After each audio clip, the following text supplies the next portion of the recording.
The morning after the college farewell felt like the first page of a book both of them had been too afraid to open and too eager to read. Rishalpur woke slow and golden. The hills held their breath. At home, sunlight threaded through lace curtains and fell on the thin dust motes that, for Aarohi, always felt like tiny floating memories. Aarohi made 2 cups of tea, one for herself and one for Meher, and carried them up to her roof. She found Meher already there, perched on the parapet, knees pulled up to her chest, the town spread under her like a folded letter. They traded the small, private rituals that had become their language, a shared newspaper clipping tucked into the pocket of a jacket, a gentle nudge under the table when someone said something ridiculous. The way Meher's thumb would follow the edge of Aarohi's palm as if tracing a map only she could read. "Do you ever think about right now?" Meher asked after a while, the steam from her cup fogging her glasses. Aarohi looked at her slowly. "All the time," she said. "Right now is the only time I ever wanted to keep." Meher reached for her hand, then stopped and smiled at the restraint. Things had changed from the frenzy of discovery. Now they were learning a softer vocabulary, how to be present, how to be brave without noise. The bravery they needed next would be quieter and harder, telling people who had known them as children who they had become. Kavya, as always, played the intermediary without fuss. She came to visit that afternoon with an armful of washing, a pot of dal simmering on the stove, a courier of ordinary comfort. "You've decided," she said between hanging shirts, then turned to scan their faces. "Or are you still writing speeches for the big coming-out day?" They laughed. The laughter filled the small kitchen like bright spices. Kavya's eyes were soft when she sat and looked at both of them. "Your mother?" she asked. Aarohi felt the familiar constriction. Home was a harbor, but also a shoreline where the tide brought expectations. "I want her to know from me," she said. "I don't want to let rumors do the work." Meher squeezed her hand. The choice to be honest, public and person, was a small revolution and already felt like 2 front teeth being pulled out, necessary and painful, then relief. They planned that evening like a ceremony. No fanfare, just a meal, a steady voice.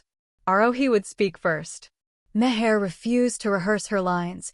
She believed truth carried the right cadence when it mattered. When Aarohi's mother heard, she did what she had always done. She poured chai, placed a plate of samosas on the table, and watched her daughter as if she were trying to recognize a face in a window. "Tell me from the beginning," she said finally. The patience ran deeper than the gossip the town could invent. Aarohi spoke of first meetings and rivalries, and the long afternoons that had melted into an almost home. She spoke haltingly, like one who reads a poem aloud for the first time, afraid to break its meter. Meher sat beside her, fingers folded in her lap, a quiet presence that made the words warmer. Aarohi's mother did not shout. She did not freeze either. Instead, she asked practical questions about names, their plans, and whether this would change Aarohi's education, questions that were not disinterested, but were the language of caregiving the way she knew it. Later, when they walked back through the lane, a neighbor called out the innocuous greetings of small towns, but the air between those words had shifted. There was something new that the town had to name. For Aarohi and Meher, the night was not fireworks. It was the clear bell of a small, steady victory. Meher's suggestion to turn their story into a small college play began as a half-joke. It ended as a public act of defiance and tenderness. They were not alone in imagining this. Kavya, enthusiastic and theatrical by nature, offered to write a script that was truthful without being didactic, an affectionate rendering of how 2 people met as strangers and found refuge in each other. The idea was not to provoke but to illuminate the ordinary courage it took simply to choose one another in a town built on habit. The rehearsals were a collage of laughter and late-night doubt. They worked in the common hall, with borrowed props and a string of bulbs that cast soft halos. Meher and Aarohi were the heart of the play, but the story required others, classmates who learned lines and neighbors who lent a sari or a wooden chair. The press or the town's small gossip circle noticed. A few people came with curiosity and left with damp eyes. The play was staged on a Friday evening under a clear sky, the intimate crowd of family and friends sitting on mismatched chairs. It opened with soundless sketches projected on a white sheet, Meher's angular lines contrasting with Aarohi's soft washes of color. Words were minimal. The play relied on gesture and silence to put across the truth that had always been at the center of their relationship: tenderness, misreadings, the way a hand reached for another in the dark. At the end, when the characters, thin stand-ins for real people, took their bows, the applause came not from triumph but from recognition. A stranger in the back whispered, finally, as if relief itself had found a voice. Outside, the air smelled of cooling earth and jasmine. A few townsfolk who had come skeptical began to speak with the warmth of newly softened hearts. An elderly woman, who had walked with a steady cane, offered them a smile that seemed to carry the weight of years and forgiveness. Meher and Aarohi held each other's hands after the curtain fell. Kavya put her arm around both of them and said simply, "We gave them a little more to see. That's enough." Not every small triumph went untested. A storm of a different kind arrived when Meher's uncle, an influential man in the town who had returned from a business trip, made a pointed comment at a market stall. It was heavy with the old town's assumptions and carried in its wake a few thoughtless jokes that traveled faster than sunlight. Rumor is a small animal in a small town. It multiplies, becomes loud, and then trains its young on any vulnerable spot. For a few weeks, the edges of their lives frayed with whispers. A student's brother muttered something about attention and choice, as if love were a fashion choice and not a human tether. In the middle of all that, Meher stood in the courtyard and quietly let herself react the way she always did. She did not shout, but her gaze hardened. She had learned early how to hold a hurt without letting it become the only thing that defined her. But holding it in private was not the same as carrying it together. One afternoon, a man from the printing press, Aarohi's father's regular client, refused to have his poster printed by the shop. The reason, murmured later, was that it would upset certain people. Aarohi listened without speaking, feeling a familiar hollow in her chest. "Have we asked for too much?" she said to Meher that night, her voice tentative. They sat on the little balcony of Nazdeek, now more a home than a name, while the first monsoon winds rubbed patterns on the windows. Meher took her hand and laced their fingers. "We ask to be seen," she said. "There's nothing wrong in that.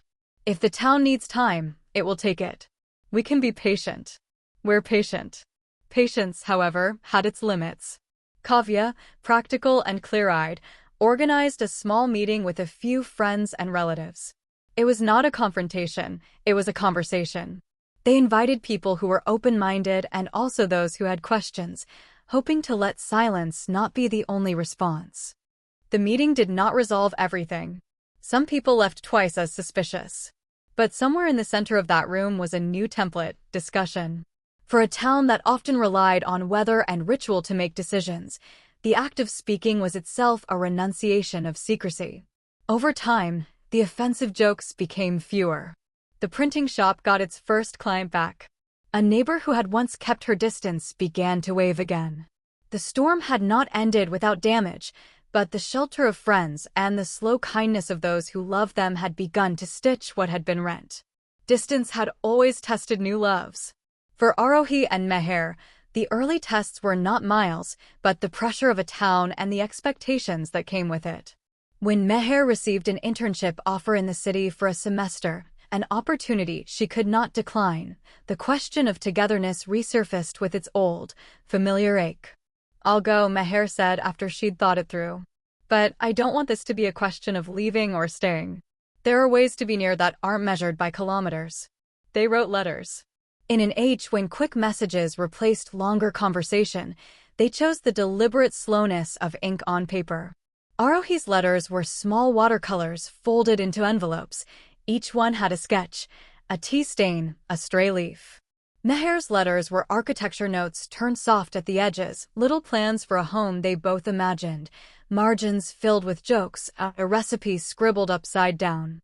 When Meher left, the town seemed less bright for Aarohi, but there was a strange pride in watching someone you loved go and do the thing they were meant to do. It was not abandonment, it was trust. They used cameras, too, video calls that were part evidence, part medicine. Meher would show Aarohi the slatted sunlight on a balcony in the city, and Aarohi would show Meher a bud on the terrace that had finally bloomed. Months passed, stitched with letters and visits. Kavya supplied them with gossip and packages. Friends in the city became allies. Life continued, sometimes mundane, sometimes exquisite. Meher returned at the end of the semester with a portfolio slit into a new color, and decisions began to be made about where they wanted their life to live. It was not a big staged moment. It would never be. In small towns, the most important things often happen in modest rooms. Meher wanted to ask Aarohi for a life together, not as spectacle but as promise. She waited for a quiet Wednesday. Aarohi was in the kitchen, her hair tied, a smear of paint on her wrist from new work. Meher had drawn architectural curves on a small card, then searched for words that were less showmanship and more covenant. When Aarohi turned, Meher held out the card like a small offering.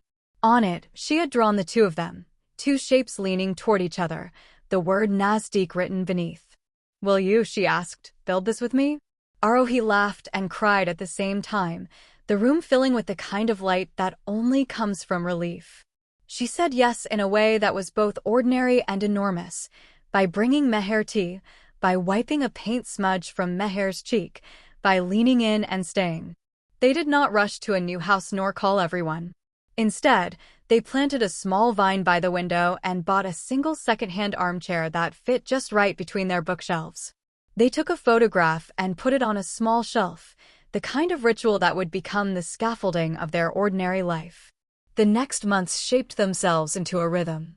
Their days were threaded with work and companionship, Meher's sketches on her drafting table, Aarohi's canvases stacked against the wall, Kavya bringing over her endless pots of food and an ear for the day's news. They taught workshops to school children, received visitors at the gallery, and learned the small anxieties of sharing a life, whose turn it was to do the dishes, who baked better bread, how to give room when the other needed it. Sometimes the town would remind them that difference needs explanation. A neighbor's scolding voice here, a disapproving look there, the inevitable question from a relative, "When will you have children?" asked as if there were a single correct answer. But they met each question with the same thing they had always done: steadiness. At night they would sit together on the balcony, a blanket over their knees, and read to each other, sometimes poetry, sometimes architectural journals. They liked the way lines from different worlds threaded together. It was here, in ordinary evenings, that the true contour of their relationship showed, not in protest or demonstration, but in the comfortable presence of two people who had chosen to stay. One bright morning, the local newspaper ran a small piece about their gallery. Rang and Reka had become a place where art and design met the soft politics of living. The article mentioned the young couple in a sentence of gentle admiration. People in the market held up the paper, and the shopkeeper who had refused printing months ago asked if he could display one of Aarohi's small watercolors. It wasn't a billboard of acceptance. Nothing shifted at once. But there was a slow turning. Neighbors who watched them from a distance started nodding in greeting rather than averting their eyes. Children, always quicker than adults to accept, began to pile into the gallery with sticky fingers and bright questions, and the two women would sit and teach them how to mix colors without fear. On a small bench by the gallery, Meher and Aarohi sat and watched a child smear blue across both of their hands with a giggle. Kavya, who had become something of a guardian angel for the two of them, sat opposite, her eyes soft. "What do you think," she asked, "they'll say about this picture 50 years from now?" Meher smiled. "They'll say something like, 'Look at how brave they were when it mattered, and how ordinary that bravery looks.'" Aarohi rested her head on Meher's shoulder and breathed in the city air of a town that was learning. It was not perfect, and it never would be. But it was theirs, messy, tender, and true. Autumn softened into a mellow winter, and with it came visitors. Aarohi's aunt from town, a schoolteacher who always smelled faintly of jasmine, and Meher's father, who arrived with a careful stoicism that took time to read. They were curious, cautious, and deeply human in the way they tried to reconcile habit with something new. The house, Nazdeek, had become a place people came to understand. Meher's father paced the gallery, touching the edge of a frame as if testing whether the world had thinned. He asked practical questions about work and savings, and then, unexpectedly, sat with Aarohi on the balcony and watched a sunset he might have otherwise missed. Ani pushed plates of steaming lentils across the table and told old stories about how Aarohi's mother used to braid her hair, tales that made Aarohi laugh and Meher watch her with a small, private tenderness. Conversation shifted between the ordinary and the intimate. There were moments of friction, awkward pauses, and old expectations, but largely, a gentle curiosity replaced hostility. That domestic scene was, in itself, a kind of victory. People didn't have to transform overnight. They merely had to begin to look and ask rather than dismiss and condemn. Small seeds of acceptance sprouted in that warmth, and Aunt's question about grandchildren replaced later by a more generous, "Are you both happy?" And all the nervous electricity of early disclosure settled, bit by bit, into a steady current. Despite the ease inside Nazdeek, the outside world could still produce sharp edges. A letter arrived one damp morning, typed, formal, a complaint from a conservative association about the play staged months earlier. It read like a legal notice but felt, to Aarohi and Meher, like someone handing them a reminder of how precarious belonging could be. Meher's first instinct was to dismantle things, to leave, to run to the city where distance meant safety. But leaving felt like surrender. Staying felt like courage.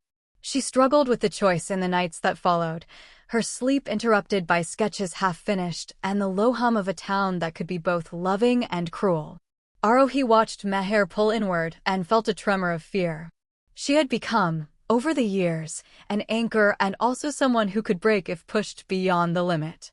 In an uncharacteristic impulse, she began to make lists of reasons to stay, lists of people who mattered, lists of small acts that had meaning. She wrote them on scraps and tucked them into Meher's notebooks, a sketch of the balcony, a recipe for dal, a small watercolor of the market stall where they had first argued. One evening, when the rain tapped against their window like a worried hand, they did not speak about the letter. Instead, they repaired, literally and metaphorically. They mended a torn painting, fixed a shelf, and then sat with 2 mugs of tea until the silence became one of companionable breathing. Actions became their speech. They also opened their home to conversation. Kavya organized meetings again, this time to invite people who could speak plainly about rights and safety. A local teacher stood up and said, "We teach children to be brave. We must teach ourselves the same." Her words were simple scaffolding for a town that preferred ritual over argument. The association's notice did not disappear, but the dialogue had changed. People who once whispered now put their names on a petition calling for the college to host an open forum on inclusion and art. Progress here was patient and real, small shifts that would not erase prejudice, but would limit its reach. There was a night when the gallery felt like a small cathedral of lives, paintings and models filling the walls, fairy lights strung across beams, bread toasted in the kitchen for visiting friends. Artists, neighbors, students, and familiars gathered not for spectacle but to witness. The theme that evening was home, an idea that fit their story like a promise. Children ran between aisles, fingers smudged with color. A man who had once refused their posters now bought a simple watercolor for his tea stall. Meher read a short, careful note about architecture as a form of care. Aarohi showed a series of small portraits she'd painted of the town's teachers. Their voices were not loud, they were steady and human. At one point, an elderly woman walked through the gallery and found herself staring at a portrait of her younger self, painted by Aarohi from a grainy photo. She wept softly. The room did not judge. It held. Later, as guests filtered out into the cold night, Meher and Aarohi stood at the gallery door and shook hands with people who, until then, existed in ambiguous rumor. Each handshake felt like an acre of ground reclaimed, each smile a small mortar filling cracks that fear had made. Kavya, standing against a wall with her hands deep in her pockets, said, "Do you see that? It's not that they changed completely. It's that they learned to look." Her face was lit by 100 small bulbs, and the phrase felt like a benediction. Nazdeek was a small, public success, not because it resolved the world, but because it offered space for living. Time, as it does, introduced new choices. When a city firm offered Meher a long-term position that required travel and potential relocation, the conversation that followed was tender and long. It was not about career versus love. It was about how to keep a life intact while both people grew and changed. They mapped it out like architects drafting a house, where to place windows, how much room each person would need. Neither wanted control, both wanted honesty. Meher promised to involve Aarohi in every major decision. Aarohi promised not to let fear of change become a chain. Trust is not an instruction manual, Meher said one night, laying out the small blueprints she had drawn. It's the work of a day after day. Aarohi looked at her and reached across the table, placing paint-stained fingers over Meher's sketches. Then let's work, she said. Their plan relied on letters, visits, calls, but also on a simple principle. They would create space for each other's growth without making the bond a condition. It was a delicate balance and one they would struggle with, but it was honest, and honesty became their compass. As part 2 drew toward its close, Nazdeek had become more than a house. It was a public experiment in the ordinary art of living. The town was far from unanimous in its support, but enough people had learned to stay curious rather than condemning. Aarohi and Meher's work, gallery, teaching, and simple acts of daily care made their love visible in the smallest, most effective ways. The closing scene of this part finds them on their terrace one clear evening, the sky a broad, soft bowl above. They read letters to each other, old ones, written in haste or in calm, and laughed at their past flustered selves. The future lay ahead, Meher's potential relocation, the challenge of maintaining a life across distance, and the small, stubborn decision to keep building Nazdeek whether near or far. We started as strangers who could not stand each other, Aarohi said, tracing a line on a napkin map.